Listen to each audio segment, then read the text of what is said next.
రేపటి రోజు అన్నట్టు.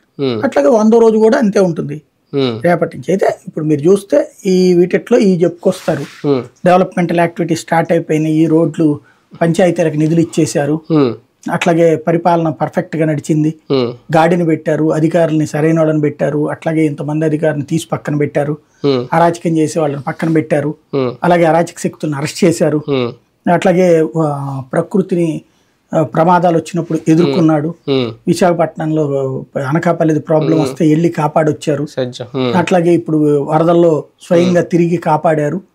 100 రోజుల్లో ఇన్ని విజయాలు అసలు ఎవరైనా చేశారా? రేపు రాబోయేది అదే ఉంటుంది. కాకపోతే గ్రాండ్ సెలబ్రేషన్స్ అంటే ప్రధాని పిలుస్తారు, పిలిచి ఆయన చేతుల మీదకి ఇవన్నీ చేయిస్తారు అనేది ఏదో ప్లాన్ చేసుకున్నారట. ఇప్పుడున్న పరిస్థితుల్లో అంత గ్రాండ్ గా చేయగలుగుతారా? 100 రోజులకు వచ్చే అమాయకత్వం మోడీకి ఉంటుందని నేను అనుకోను.